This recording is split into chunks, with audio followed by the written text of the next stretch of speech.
Hello and welcome back to my channel. My name is Kendra and this video is going to be all about my quintessential cardigan.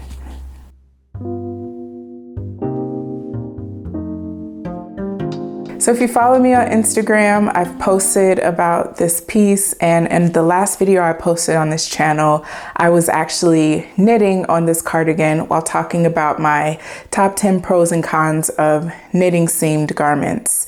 So if you haven't checked that out, feel free, peruse, if you will. As I said, this is the Quintessential Cardigan. It is a pattern that was published by Church Mouse Yarns and Tees years ago. I want to say 2019 or something like that. So it's not a new pattern, but it's a really good pattern and I like it a lot. It's kind of one of those wardrobe staple pieces. And so I decided to knit one for myself. This is my second time knitting this pattern. I knitted a few years ago for my mom as a gift. I can't remember what the occasion was, but she wears it quite frequently and she was very happy about it. And I knew as soon as I finished that one that I wanted to revisit this pattern and make a version for myself. And I'm so glad that I finally did. I have notes here on my phone, so bear with me. I made the 4th size that has a completed bust measurement of 42 inches. The last I checked, my bust was 39 inches, so this more or less gives me about 3 inches of positive ease because I was able to knit this pattern on gauge. And the yarn I used is Kelburn Woolen's Scout in the color Oatmeal Heather. I used about 375 grams of this yarn, and yeah, those are the stats. Oh, the buttons. I have this pouch of buttons. And I think I have like 2 of these buttons that I didn't use in this project. I bought these at Woolen Folk when we went to New York for Rhinebeck weekend in 2022. And it is from a business called Holland Hoof Farm Store. And I'm assuming these are ceramic buttons. They have a lot of options on their website, and even at Woolen Folk when they were vending there were a ton of options, and I spent a good amount of time just choosing which ones I wanted to get. In fact, I ended up getting 2 sets of buttons, and this is the second set that I haven't used yet. So it worked out perfectly, and I have about 3 full sets of buttons in this pouch, so I think I need to step up my cardigan game, but that's future Kendra's problem. I used about 375 grams of yarn, quite a bit less than what I was anticipating. I purchased 5 skeins of this yarn from a knitting retreat I went to a couple years ago. Like I said, everything happened a couple years ago. And I purchased 5 skeins thinking that that should be sufficient for a sweater's quantity. And for some reason, I convinced myself that it wasn't truly enough for a sweater's quantity and that I was limited on what I could make. Eventually, I realized that I could get a full sweater out of it. And so I pivoted and decided that I would make a sweater with this yarn. But this pattern in particular is pretty close fitting. It's more of a tailored fit, so it doesn't have a huge amount of positive ease, and the set-in shoulder construction means that there's not a whole lot of extra fabric under the arm and around the bust like there would be in a drop shoulder construction or even a circular yoke. So this is more of a tailored fit than a lot of other garments that I have knit, and that's part of the reason I picked it, because I knew that would mean it would use less yarn. And for some reason, I was just convinced that I would be in this huge game of yarn chicken, and I was really nervous about not having enough. Lo and behold, I have a whole skein and a quarter left over. I'm sure I'll find something to do with it, but it's just not it wasn't what I was anticipating when I went into this project. So in terms of my thoughts on the pattern itself, I think the instructions were very clear. I did not have any issues interpreting what the pattern was telling me to do.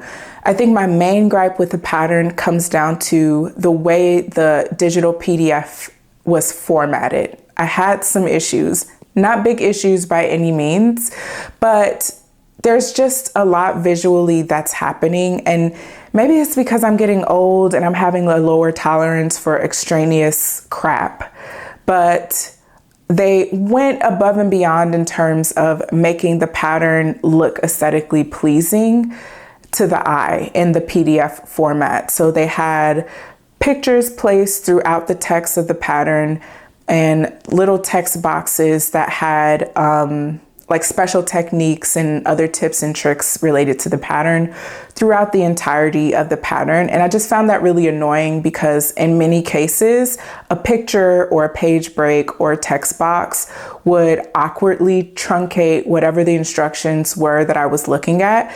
And so I would find myself having to scroll to the next section just to get to the end of a sentence for whatever instructions that I was following at that point in time. And I just found it annoying. And in some cases, I felt like those breaks were placed in such a way that it cut off a sentence, maybe towards the end or at an awkward spot where if you were not intentional about reading ahead, you might miss a key instruction and make a mistake and not realize it until you get to the next section. So if you want to follow this pattern, that's just something to keep in mind. There's just a lot going on. I appreciate when a pattern just doesn't have a lot of frills and extra things going on. I bought the pattern because I know what it looks like and I liked it enough to purchase the pattern and knit it. I don't need 7 additional pictures in the PDF to remind me what it looks like. And then the special instructions and tips and tricks, I would appreciate that way more if it was all in one section at the end or at the beginning before the main substance of the pattern. Just because if I need to refer back to it, if I remember seeing, there was a couple points where I was like, I remember that this instruction about the button band was somewhere, but I can't remember where, because of course it's not in a place that makes any sense. It's just thrown on page 2 somewhere. And that's just how I feel about it. In terms of my knitting experience with this piece, I really didn't have any major hiccups or issues. It was really a straightforward process. I think it helped a lot that I had knit this piece before, so I was pretty familiar with the main steps and the techniques involved. And I feel like I went into this project a lot more confident than I went into the first time I knit this pattern. And as I've said, I made a video covering my pros and cons of knitting seamed garments. All of those pros and cons apply to this project as well. I will say that I found the button band math a little bit nerve-wracking. The fact that the button band is knit as you knit the front panel means that you have to plan out the placement of all of the buttonholes before you even cast on. You need to know how many rows you are knitting before the next buttonhole, and it's not going to be the same number every time depending on how many rows you have in your piece. And it is helpful if you knit exactly the number of rows in the pattern because they give you the placement in that case. But if you do any modifications to the length of the body, you are obviously going to have a different row count, and it's going to take some math, not super complicated math, but math to get that button placement right. And I was just super paranoid about doing the math incorrectly and ending up with, you know, the top 2 buttons awkwardly close or too far apart relative to the rest of the buttons. So that gave me a little bit of heartburn as I was knitting this, but I got through it, and I got through it the first time I knit it. It's just something to be aware of, that it's not going to be spoon-fed to you if you decide to modify the length of your body. Furthermore, you don't have the flexibility as in other sweater patterns where the button band is knit after the body of the pattern, to like go back, rip it out, do it over. If I needed to change anything about my buttonhole placement, I would have to reknit the front panel. And so I felt like the stakes for this button band were a little bit higher than they would be in some other knitting patterns, but I persevered and I got through it. I would say that the placement of my buttonholes and buttons are pretty uniform. In terms of modifications, I did a few very minor modifications for this piece. The pattern does give you specific row counts for each of the sections, but it also gives you tips on what to do if you want to modify some aspect of the length, particularly the body. If you want to lengthen the body, shorten the body, what that would look like. And of course, the implications of how you need to math out how to place the buttonholes. I ended up knitting the body, I think 6 to 8 rows more than was written in the pattern. I'm happy with the length of it. It, I think, is a really appropriate length. It's somewhere between cropped and full length, which I'm finding is the perfect sweet spot. And I'm glad I added those 6 rows, because if this cardigan was any shorter, I think it would be an awkward fit for me. Just, I'm comfortable with the length of the body, and I'm happy with that modification. Other modification I did was a very minor one, and it is, I included a selvage garter stitch at the edges of my seamed pieces, which just means that I knit the first and last stitch on the wrong and right side rows, so that there's a column of garter going along the edge. I just find that easier when it comes to seaming, making sure that my seams are even and I can follow my work more easily. Also makes it a little bit easier because with the stockinette edge, it has that tendency to roll over and be a little bit more difficult to work with. So the garter selvage makes seaming easier for me, and visually it makes absolutely no difference at all, because that selvage stitch is on the inside of the seamed piece. And then the other modification I did was for the shaping along the shoulder here. You can see this line here. So this is the sleeve cap shaping, and then the armhole shaping on the body. There are some increases and decreases to create that curve of the set-in sleeve so that the shoulder sort of neatly fits into the thingy. Super technical. But the pattern as written has you do those increases and decreases on the very first and last stitch of those rows. But I was really paranoid about interrupting my selvage edge and the edge of the seam in general. I just felt like it would make my life easier if I was seaming along an uninterrupted edge, as opposed to having those interruptions of the increases. And I just felt like it would increase my chances of screwing it up or making neater seams. So I just moved those increases into stitches instead of doing the increases right at the first and last stitch, if that makes sense. And it does have that visual effect. You can see the increased line. Whereas if I did it at the very edge stitches, it would kind of get eaten up in the seam itself, and you would see just an uninterrupted stockinette fabric.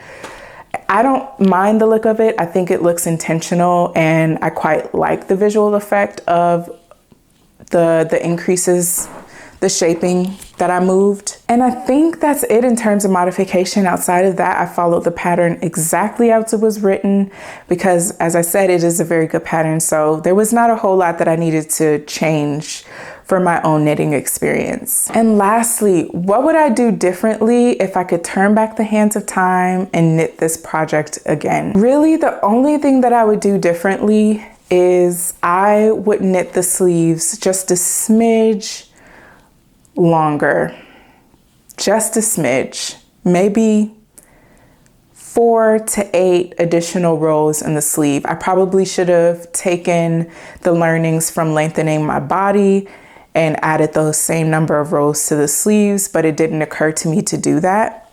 And the sleeves aren't too short. Like, I'm happy with the length. It's more of a bracelet length than a full length. And I can't necessarily say that that's what I was going for, but the main reason I would knit the sleeve longer is so that I would have more rows at the maximum stitch count. So the sleeves, like the rest of the cardigan, are knit bottom up. So you do the ribbing and then you increase at regular increments. And then there's a section at the end where you have the opportunity to add more rows once you've increased to the maximum stitch count. I didn't do that. I knit the sleeves as it was written in the pattern. And I think if I had lengthened the sleeve, I would have more length here with the most stitches, and my upper arm would fit a little bit more comfortably because the sleeves are quite tight. Not too tight. I definitely wouldn't say they're too tight. It fits very comfortably, but just a personal preference, I would like a little more wiggle room in my sleeves. And I think the tightness of the sleeves limits the types of undergarments I could wear with this piece. Like if I were to wear this with a long sleeved shirt instead of the short sleeve shirt that I have on now, I feel like I might feel a little bit more restricted and it wouldn't be as comfortable of a wear as it is now. So that's just something that I would probably take with me into my next version of this piece if I do decide to make another one. But it's not something so egregious that I would consider disassembling the cardigan, adding that length, and reassembling the cardigan, because any type of post-assembly modifications that you do for a seamed garment, it gets kind of complicated. It's not as straightforward as with other projects. So I can live with it, but it is something that I would change for next time. So yeah, I believe that's all I have to share about my quintessential cardigan. I think it is very aptly named because this is a quintessential piece in my wardrobe. I finished it a couple weeks ago, and so far I'm 1 for 1 in terms of wearing this to work at least once a week. And I don't see that changing anytime soon. Well, actually I do, because it is getting quite hot and this is a wool cardigan. All that to say, it is truly quintessential. It's one of those pieces that I think is going to live on in my wardrobe for years and years to come. And I definitely see myself making another version of this at some point in the future. And this has fully kicked me off on my enthusiastic cardigan knitting journey. I am just dreaming up all the cardigans that I want to knit. There are so many awesome patterns out there. And I do have to pace myself, but man, I'm really feeling cardigans right now. Let me know what you think of this video format and what you think of the quintessential cardigan. Do you want to knit it for yourself? Have I convinced you? Have I scared you away? And as always, thank you so much for watching, and I'll see you in the next video. Bye.